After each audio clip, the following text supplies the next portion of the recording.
जन्म का कदर नहीं करता। कदर तब तक नहीं होती है जब तक उसे उसकी कीमत नहीं पता होती है। आप एक हीरे को बच्चों के हाथों में दे दोगे तो वो उसको कांच की तरह ही ट्रीट करेंगे। वो उसको कांच समझ के ही खेलेंगे, क्योंकि उनको उसकी कीमत नहीं पता।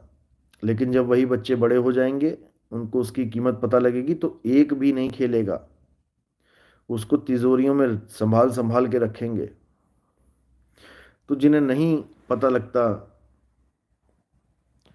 कि ये इंसानी जन्म कितना कीमती है, वो ऐसे ही गवाते हैं।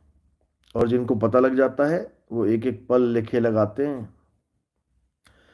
सुशील गिरी: कुंभ को मैं समझ गया हूँ गुरुजी, इसलिए गया नहीं। कोई बात नहीं, कुंभ जाने मैं नहाने को नहीं बोल रहा। कुंभ में नहाने से कोई पाप वाप नहीं कटते हैं, इस चीज को दिमाग से निकाल दो। कुंभ में नहाने से कोई मुक्ति भी नहीं मिलती है, इसको भी दिमाग से निकाल दो।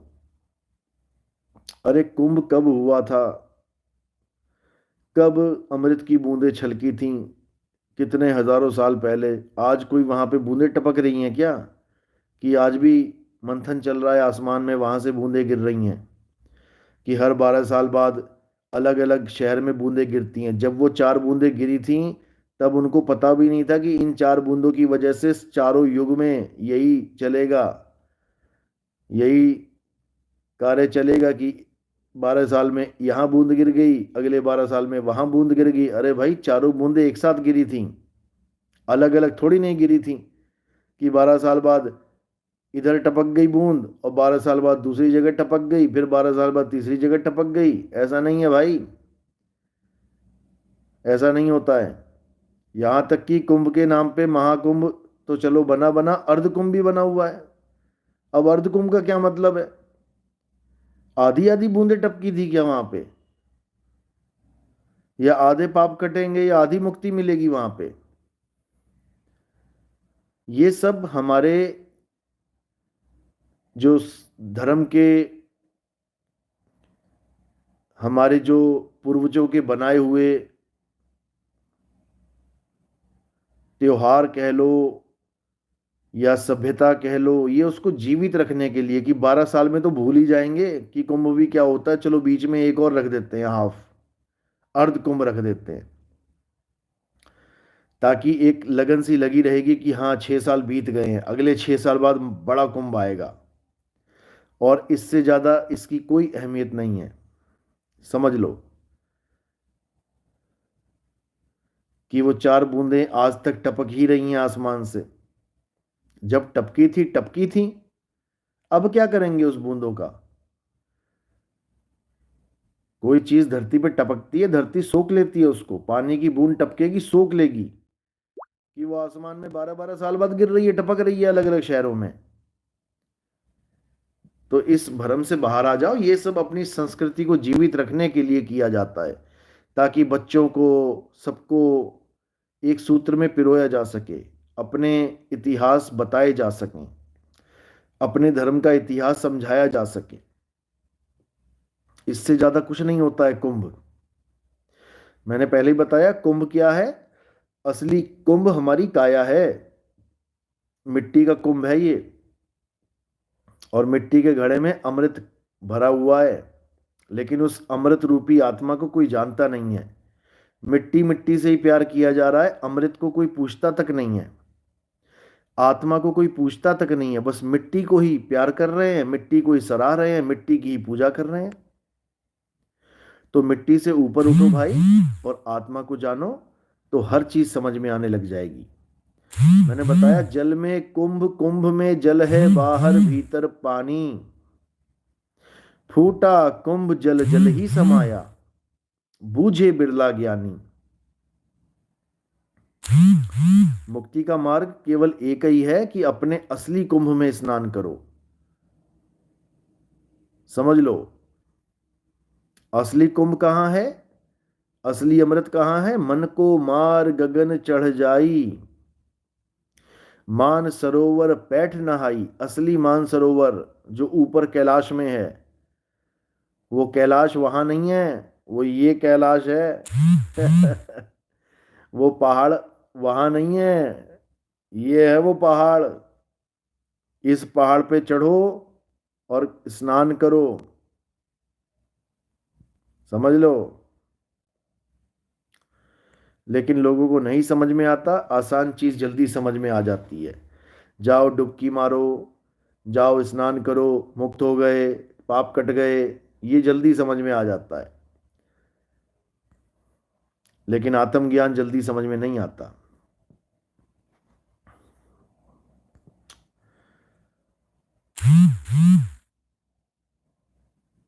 लेकिन अब मालिक की दया हो रही है, बहुत अच्छे अच्छे जीव, विवेकी हंस जाग रहे हैं, और ऐसा जाग रहे हैं कि सबको जगाते ही जा रहे हैं।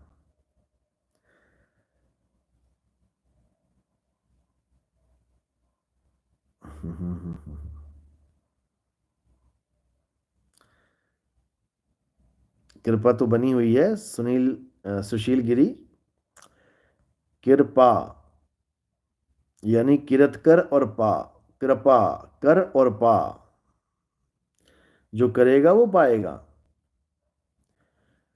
जो गुरु के कहे वचन पे चलेगा वो 101% पाएगा, उसको कोई रोक नहीं सकता।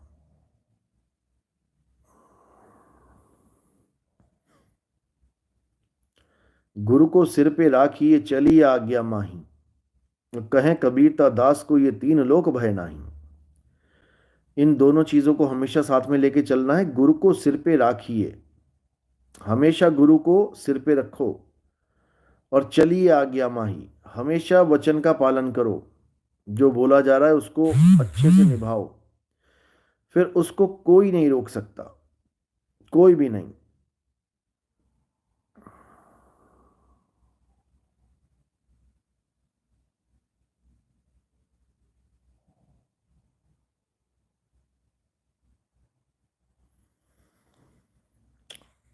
सतनाम सतनाम।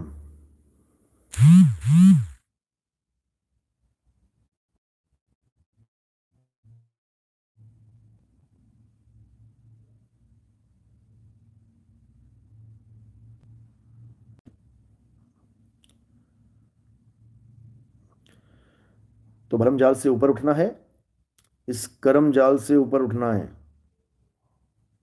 और आत्मज्ञान को प्राप्त करना है। आत्मज्ञान सबसे श्रेष्ठ ज्ञान है, समझ लो। और आत्मज्ञान का मतलब ये नहीं कि तुम किसी का नाम जपो, किसी की पूजा करो। आज आत्मज्ञान के नाम पे सब अपनी दुकान सजाने में लगे हैं। हमारी नकल मार के वो वृंदावन वाले बाबा जी, हमारी नकल मार के आत्मा आत्मा तो करने लग गए, आत्मज्ञान की बातें करने लग गए, अपने निज स्वरूप की बातें करने लग गए। लेकिन पत्थर पूजा नहीं छूट रही, ये मंत्र नहीं छूट रहे, दूसरों के नाम जपना नहीं छूट रहे। लोगों को कहते हैं हमारा नाम कैसे पड़ा, गर्भ से निकलने के बाद पड़ा, उससे पहले तुम्हारा क्या नाम था, बताओ। हमारा ज्ञान सुन सुन के बड़ी बड़ी बातें करने आ गई। इनको कोई ये पूछने वाला हो कि जो नाम तुम जप रहे हो वो भी तो गर्भ के निकलने के बाद का नाम है। गर्भ से बाहर निकली तभी तो उसका नाम जप रहे हो। गर्भ के अंदर उसका क्या नाम था, वो नाम बताओ जरा। और उन्हीं को देख देख के बाकी जितने भी हैं, अब वो आत्मा आत्मा करने लग गए, और ये कबीर साहब की वाणी सिद्ध हो गई। कबीर साहब कहते हैं, कबीर आत्म ज्ञान का पड़ा नगर में शोर, और पूछो कैसी आत्मा तो देते दांत निपोर। आत्मा आत्मा करने वाले हजारों आ गए, लेकिन इनसे पूछो कि भाई आत्मा होती कैसी है वो तो बता दे, तो देते दांत निपोर, ठहाका मार के हंस के बता देंगे। एक लड़की ने सवाल पूछा, मैंने 28 नाम जपे राधा के, पता नहीं किसके बता रही थी वो। मैंने प्रभु जी इतने नाम जपे, उसमें लिखा है ब्रह्मा जी ने कहा कि जो इन नामों को जपेगा वो जीवित मुक्त हो जाएगा। मैं जीवित मुक्त क्यों नहीं हुई? ठहाका मार के हंस रहे हैं, कह रहे हैं मेरी बात मान ले, तू मुक्त है, बता। उसके पेट में दर्द है, वो कह रही है मेरा दर्द ठीक क्यों नहीं हुआ इन नाम को जपने से। वो कह रहे हैं तू मेरी बात मान ले, पेट में दर्द नहीं है, ठीक हो गया है। अरे उसके दर्द है, तुम्हारे कहने से ठीक नहीं हो गया कि तुम्हारी बात मान ले और वो बेचारी अपने आप को जीवित मुक्त समझने लग जाए। ऐसे भ्रमों में फंसा देते हैं ये लोग। इतना बुरा हाल है कि क्या बताया जाए, लेकिन ये वाणी सच हो गई है मालिक की। कबीर साहब ने कहा था कि जब असली पंथ चलेगा उससे पहले काल अपना पूरा जोर लगाएगा। ऐसे ऐसे लोगों को इतना मशहूर कर देगा, बड़े बड़े लोग उनके चरणों में जाके बैठेंगे, उनको देख देख के छोटे लोग जाएंगे, यानी गरीब जनता ये देखेगी अरे इतना बड़ा फिल्म स्टार आ रहा है इसके चरणों में, अरे इतना बड़ा क्रिकेटर आ रहा है, इतना बड़ा रेसलर आ रहा है, और वो जनता उसके पैरों में आ जाएगी। ये नहीं जान पाएगी कि वो दे क्या रहा है, इसका विचार नहीं कर पाएगी। नकल मार ली बाबा जी ने और मशहूर हो गए, लेकिन ये मशहूरी किसी काम की नहीं होगी। जब शरीर छोड़ना पड़ेगा तो कोई मंत्र काम नहीं आता। तब आत्मज्ञान के बिना ये जीव 84 में जाता है, तब समझ में आ जाएगा कि क्या होता है आत्मज्ञान। बातों की खिचड़ी नहीं होता है आत्मज्ञान कि आत्मा आत्मा करना सीख लिया हो गए आत्मज्ञानी। कबीर साहब ने कहा है अनुभव ज्ञान बिना सब झूठा, झूठी हाट लगाई। बिना अनुभव ज्ञान के अगर तुम आत्मा आत्मा कर रहे हो तुम परमात्मा के दोषी हो जाओगे। समझ लो, जिस चीज का ज्ञान ना हो उसका ज्ञान बताना बोलना जुर्म है। समझ लो, नीम हकीम खतराए जान, डॉक्टर बन के बैठ जाओगे गले में स्टेथोस्कोप लगा के, और तुम्हें ज्ञान नहीं है डॉक्टरी का, तुम लोगों को दवाइयां दे रहे हो, साइड इफेक्ट हो गया एक आधा टपक गया, तुम दोषी हो जाओगे, दरवाजा बंद करके ताला लगा के भागते फिरोगे क्लिनिक का। इसीलिए साहब ने बोला झूठे गुरु अजगर बने और लख 84 जाए, सारी संगत चींटी बनी तोड़ तोड़ के खाए। आत्मज्ञानी की क्या निशानी है? आत्मज्ञानी कभी किसी का नाम नहीं जपता। अरे वो खुद में पूर्ण है, वो अपने आप में संतुष्ट है, वो अपने आप में तृप्त है, वो किसका नाम जपेगा? नहीं समझ में आ रहा। लेकिन आत्मज्ञानी कभी किसी पत्थर की पूजा नहीं करता। पाथर पूजे हरि मिले, और तो मैं पूजूं पहाड़। और यहां पे पहाड़ों की परिक्रमा करते नहीं थक रहे हैं ये लोग। अरे पहाड़ों की परिक्रमा करते करते अगर देह छूट गई तो हिरण का जन्म मिलेगा, घूमते फिरोगे जंगलों में, हिरण की तरह बन बन डोलोगे, क्योंकि कस्तूरी का ज्ञान नहीं हुआ।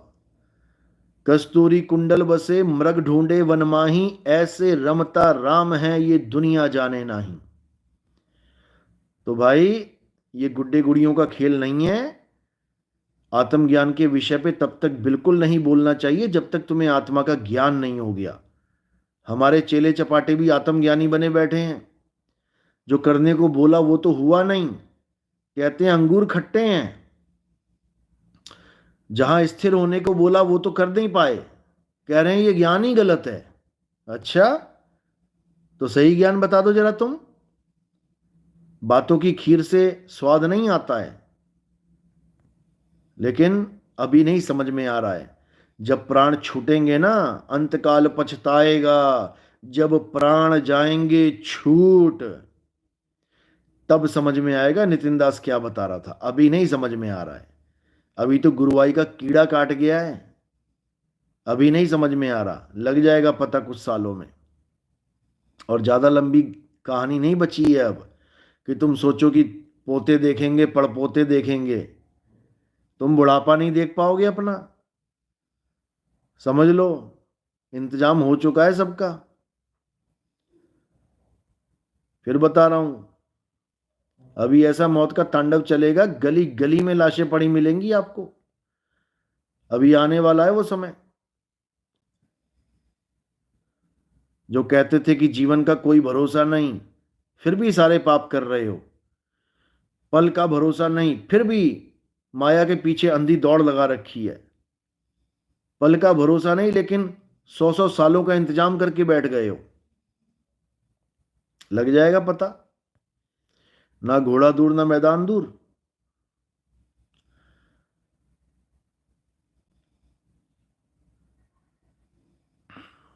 तो भी मैं जानता हूं आप ही इमाम मेहदी हो गुरुजी। देखो, इमाम मेहदी किसी शरीर का नाम नहीं है। कल की अवतार किसी देह का नाम नहीं है। किसी देह को कल की अवतार गलती से मत मान लेना। जीसस सेकंड कमिंग कोई शरीर नहीं है। मैत्रेय बुद्ध कोई शरीर नहीं है।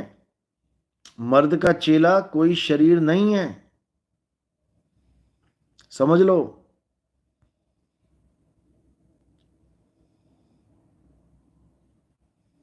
क्यों? क्योंकि ये काया नाशवान है। ये काया हम हैं ही नहीं। जब हम ये काया नहीं है तो इमाम मेहंदी काया कहां से होंगे? तो कल की अवतार काया कहां से होंगे?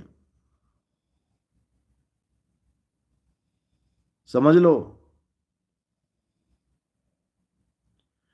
इसीलिए हदीसों में पूरी निशानी बता रखी है इमाम मेहंदी की, कि इमाम मेहंदी कौन होंगे। जो अपने आप को इमाम मेहंदी कह देगा कि मैं इमाम मेहंदी हूं, वो इमाम मेहंदी होगा ही नहीं। जो अपने आप को कल की अवतार कह देगा, वो कल की अवतार होगा ही नहीं। आज देखो यूट्यूब पे 3600 कल की अवतार बैठे हुए हैं। आदमी तो थे ही कल की कर रहे थे, औरतें भी आ गई कहती मैं भी कल की हूं। बताओ। आदमी तो समझ में आता है कि चलो विष्णु जी का 10वां अवतार है, कोई पुरुष ही होगा। यहां तो औरतें भी आ गई कि मैं कल की हूं, मुझे कल की मान लो। हद हद कर दी है। कोई इंसान कल की नहीं है भाई।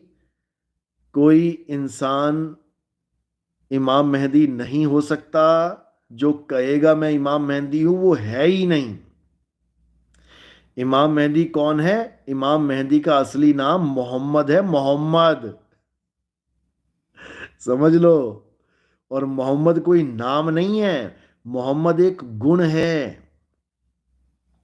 मोहम्मद का मतलब है तारीफ के काबिल। अब ये सांकेतिक ज्ञान है कि तारीफ के काबिल कौन है। कौन है जिसकी तारीफ की जाए? तो मेरे भाई, आत्म देव ही वो हैं जिसकी हम तारीफ करते हैं। क्योंकि आत्मदेव अजन्मे हैं, शाश्वत हैं, नित्य हैं। ना उनका कभी जन्म होता है, ना कभी मरण होता है।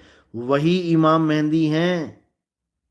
वो आत्मा का अवतार ही कल की अवतार है, जिसको निहि कलंक राया बोला गया ग्रंथों में। यानी वो जिसमें कोई कलंक ना हो। कौन है जिसमें कलंक नहीं लग सकता? आत्मा। लगा के दिखाओ कलंक। कलंक क्या मतलब होता है? दाग। कौन से दाग? 4 दाग से सतगुरु न्यारे, अजरो अमर शरीर। और कोई गाडे कोई अग्न जरावे, खोज ना पाया शरीर। समझ लो। 4 दाग से सतगुरु न्यारे। कल की अवतार में 4 दाग नहीं होंगे। कौन कौन से? पहला दाग जन्म लेना, मां के गर्भ में उल्टा लटक के। वो दाग नहीं लगेगा उनके, क्योंकि वो आत्मा है। वो जन्म नहीं लेते। 4 दाग से सतगुरु न्यारे। पहला दाग जन्म लेना। दूसरा दाग भोजन करना। भोजन करने के लिए जीव की हत्या करनी होती है, तो वो भोजन नहीं करेंगे। आत्मा भोजन नहीं करती। तीसरा, उनकी शादी नहीं होगी। शादी का जिक्र नहीं है। किसी हदीस में इमाम मेहदी की शादी का जिक्र नहीं है। समझ लो।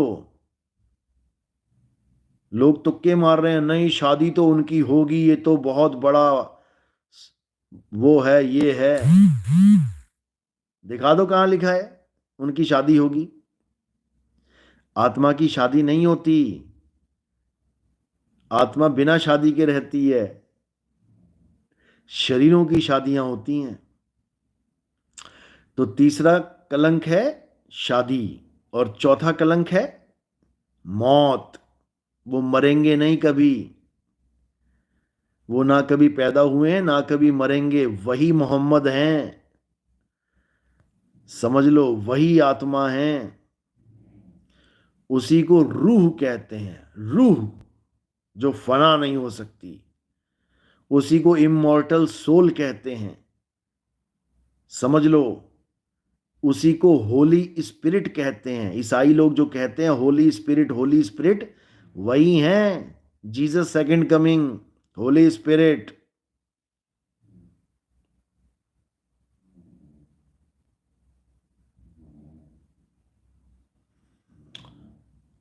समझ लो।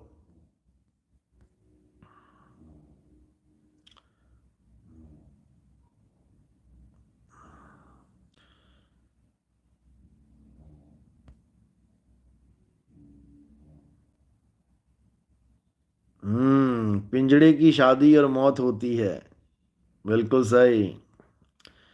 तो इमाम मेहदी कोई शरीर नहीं है, और जो ये कहेगा कि मैं इमाम मेहदी हूं, समझ जाना कि वो इमाम मेहदी हो ही नहीं सकता, हो ही नहीं सकता।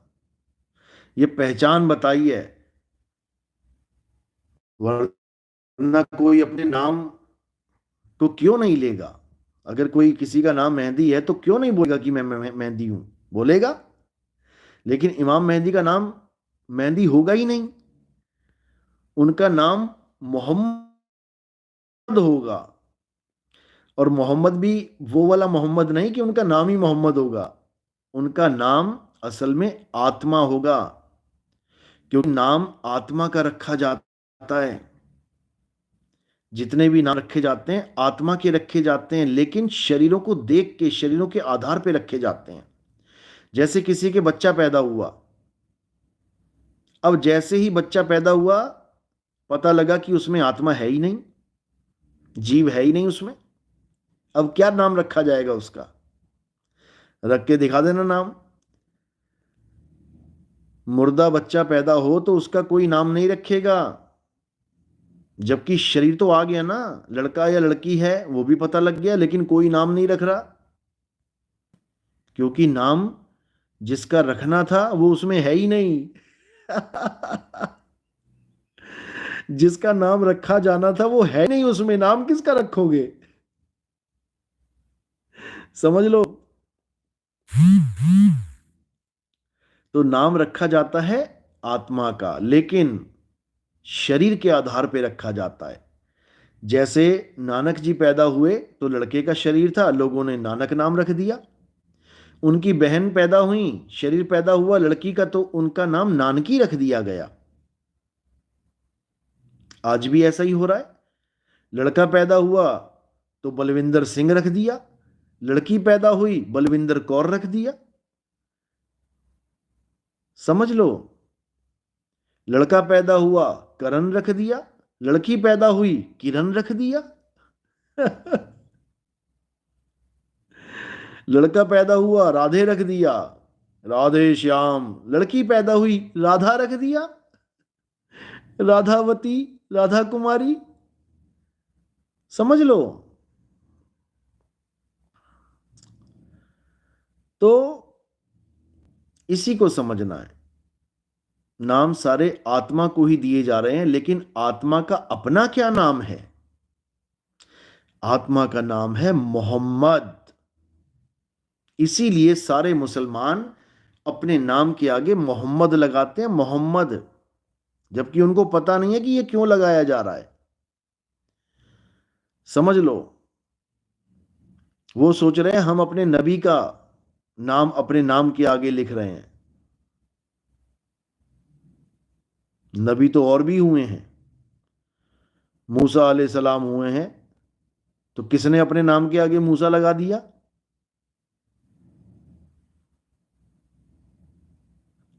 किसने अपने नाम के आगे ईसा लगा लिया? मोहम्मद का मतलब है तारीफ के काबिल, यानी हर मुसलमान अगर आत्मज्ञान को प्राप्त करे तो वो अपने आप को आत्मा करके जानेगा, जो तारीफ के काबिल है। यानी जहां मोहम्मद लगा है समझ लो कि वो तारीफ के काबिल है, वो आत्मा की बात चल रही है, समझ लो।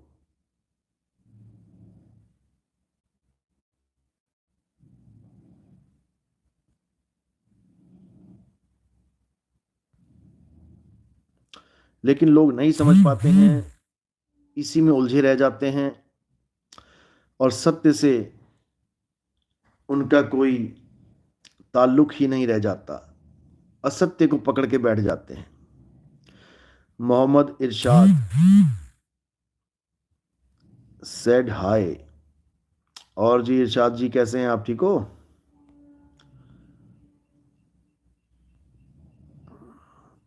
सतनामी रिलीजन मोस्ट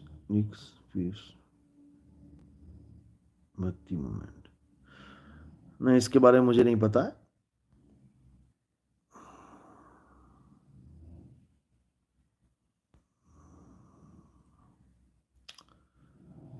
एक दिन शरीर छोड़कर जाना है, बिल्कुल जाना है, इसमें कोई शक नहीं है।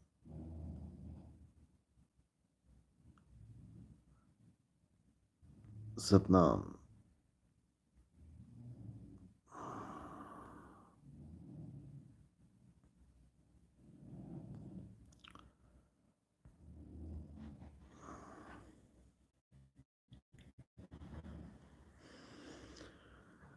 तो सबसे जरूरी क्या है?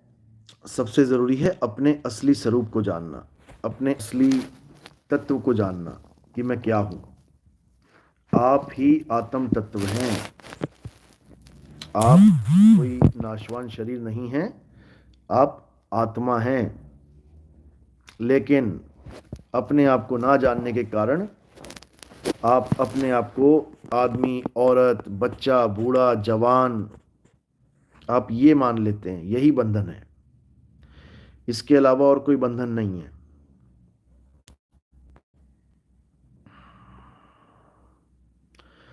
इन्हीं बंधनों से दूर करने के लिए इमाम मेहदी का, कल्कि अवतार का, जीसस सेकंड कमिंग का, मैत्रेय बुद्ध का, यहूदियों के इलियास का, सिखों के मर्द के चेले का, गरीबदास जी के निकलंक राय का आगमन होगा, कबीर सागर के चूड़ामणि का आगमन होगा। वो यही समझाएंगे, तुम्हें अपने स्वरूप का ज्ञान देंगे और तब तुम्हारा कल्याण होगा। उसके बाद कोई भरमजाल नहीं बचेगा, सब अपने स्वरूप में स्थित हो जाएंगे। किसी बाबा की, किसी ज्ञान की, किसी संत की आगे तुम्हें जरूरत नहीं पड़ेगी, क्योंकि ये सब संतों का सफाया कुछ सालों के अंदर अपने आप हो जाएगा, अपने आप हो जाएगा, किसी को करना नहीं पड़ेगा। ये प्रकृति अपने आप झूठ को किनारे कर देगी, क्योंकि अब सतयुग आने वाला है। अब सतयुग आने वाला है, सतयुग में सत्य ही स्थापित होगा और सत्य केवल एक है, समझ लो। जो धर्म के नाम पे धंधा बना हुआ है, ईसाइयों ने अपना धंधा खोल रखा है, मुसलमानों ने अपना खोल लिया, हिंदुओं ने अपना खोल लिया, सिखों ने अपना अपना खोल लिया। ये सब धर्म के नाम पे जो अलग अलग बटे पड़े हैं, ये सब एक हो जाएंगे। ऐसा समय आएगा, ऐसा समय आएगा कि लोगों का नकली भगवान से विश्वास ही उठ जाएगा। इन नकली नामों से, जिसको गुरु ग्रंथ साहब में बोला गया, कृत्रिम नाम कथे तेरे जीबा, आप ये लाइन खोजेंगे आपको मिल जाएगी। इससे पहले सारे प्रचलित नाम लिखे गए। गोवर्धन, केशव, मुरारी, राम, कृष्ण, सारे नाम लिखे गए जो भी चलते थे। और लास्ट में क्या लिखा गया कि कृत्रिम नाम कथे तेरे जीवा, सत्य नाम तेरा परा पुरबला। यानी हे प्रभु, तुम्हारे जितने भी ये कथने वाले नाम हैं, बदने वाले नाम हैं, बोलने सुनने लिखने वाले नाम हैं, ये सब कृत्रिम यानी नकली नाम हैं। जीभ से बोले जाने वाले सारे नाम नकली हैं, कृत्रिम नाम कथे तेरे जीबा, सत्य नाम तेरा परा पुरबला। दीपक, सिर्फ बुद्ध के विचारों की जरूरत है। बिल्कुल जी बिल्कुल, बुद्ध के विचारों की जरूरत है, लेकिन कबीर साहब के अनुभव की जरूरत भी है। केवल विचारों से बात नहीं बनती है। आप भूखे हैं, आप विचार कर रहे हैं कि मैं भोजन खाऊं, लेकिन विचारों से आपका पेट नहीं भरेगा। समझ लो, अनुभव ज्ञान की जरूरत है, भोजन खाने की जरूरत है। तो भोजन विचारों से नहीं खाया जाता है, भोजन कृत करके खाया जाता है, कर्म करके खाया जाता है। तो भक्ति करना बहुत जरूरी है, केवल विचारों से बात नहीं बनेगी। ठीक है, महात्मा बुद्ध के विचार अच्छे हैं, इसमें कोई बुराई नहीं है, लेकिन केवल विचारों से ज्ञान नहीं होता है, विचारों से मुक्ति नहीं होती है।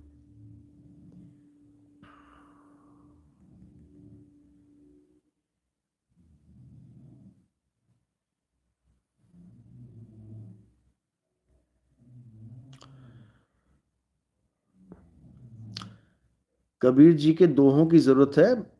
देखो, दोहों से भी कोई पेट थोड़ी नहीं भरेगा। दोहे तो एक मार्गदर्शन करते हैं बस। आप सही चल रहे हो कि गलत चल रहे हो, दोहे के द्वारा आपको पता लग सकता है।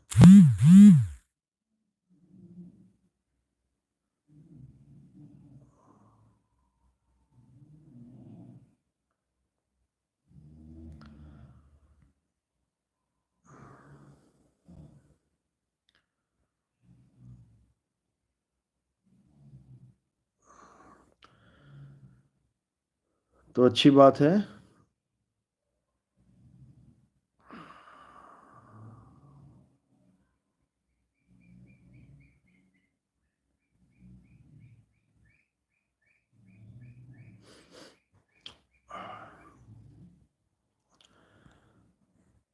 देखो, ये दफनाना जलाना, ये सब ऐसा नहीं है कि हिंदू धर्म में केवल जलाया ही जाता है, दफनाया नहीं जाता, दफनाया जाता है। जितने भी संत महात्मा होते हैं, ये सब अपने आप को जलाने का आदेश ही नहीं देते हैं, ये सब दफनाए जाते हैं, समाधि बनाई जाती है इनकी, और शुरू से बनती आई है। ये शुरू से बनती आई है। ऐसा नहीं है कि ये मुस्लिम धर्म से ले लिया गया है। हाँ, हालांकि मैं इसके पक्ष में हूँ कि समाधि देनी चाहिए, जलाना नहीं चाहिए। जलाने से बहुत सी जो बहुत सा नुकसान है हमारा होता है, हमारे देश का नुकसान होता है, हमारे स्वास्थ्य का नुकसान होता है। जलाने से क्या होता है, सबसे पहले तो आपको पेड़ काटने पड़ेंगे। 100 करोड़ हिंदू हैं यहाँ पर भारत में, तो आने वाले 70 साल में, क्योंकि 70 साल में लगभग सब लोग निकल लेते हैं यहाँ से, उससे पहले ही मौत हो जाती है। तो 70 साल में 100 करोड़ पेड़ तो कटने ही कटने हैं। एक आदमी के लिए एक पेड़ तो कटेगा ही कटेगा। तो हमने 70 सालों में 100 करोड़ तो पेड़ का नुकसान कर लिया। और लगाए कितने, मरने वालों से पूछो जरा। हाँ भाई, लगा के तू एक भी नहीं गया, और मरने के बाद तूने एक दो पेड़ कटवा के ही चला गया, तो भाई भरपाई कौन करेगा इसकी? ये दुनिया है, ये दुनिया है जिस दुनिया में हम रहते हैं, ये प्रकृति है। जब प्रकृति हमें सहूलत दे रही है, हमें सही टाइम पे मौसम दे रही है, सर्दी के बाद गर्मी, गर्मी के बाद बारिश दे रही है, तो भाई हमारा भी फर्ज बनता है कि हम उसको कुछ सही चीज दे के जाएं। यूज एंड थ्रो वाला काम नहीं है यहाँ पे कि हम आए और जी के चले गए, बाकी गए भाड़ में। तुम्हें घुमा के उसी प्रकृति में लाया जाएगा। तो जो लोग शरीरों को जलाते हैं, उससे अच्छा है कि शरीरों को दफन करना चाहिए। दफन करने से क्या होता है? पहली बात तो लकड़ी बच गई, और नंबर दो पे जो वायुमंडल प्रदूषण हो रहा है, लकड़ी जला के धुएं निकल रहे हैं, ये कम हो जाएगा। गर्मी कम होगी। देखो कितनी गर्मियां होती हैं जहाँ लाशें जलती हैं, कितनी गर्मी है, वो कम हो जाएगा।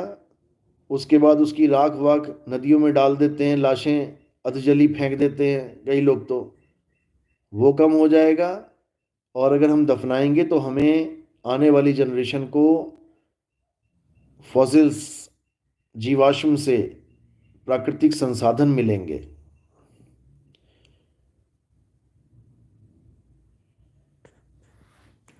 और कम जगह में समाधि की, लोग पक्की समाधि बना देते। मुसलमान भी पक्की समाधि बनाते हैं, क्या बोलते हैं उसको, जबकि मुसलमानों में भी ये बैन है कि कब्र आप पक्की नहीं बनाएंगे।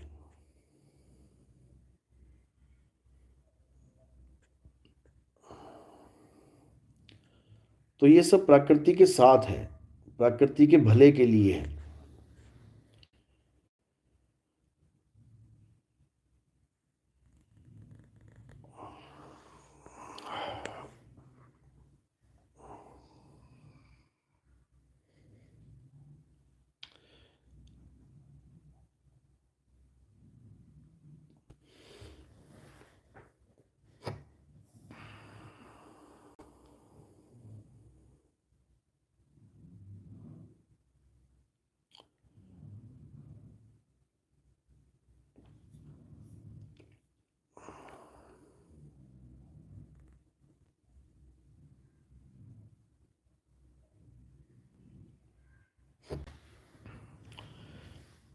चलो,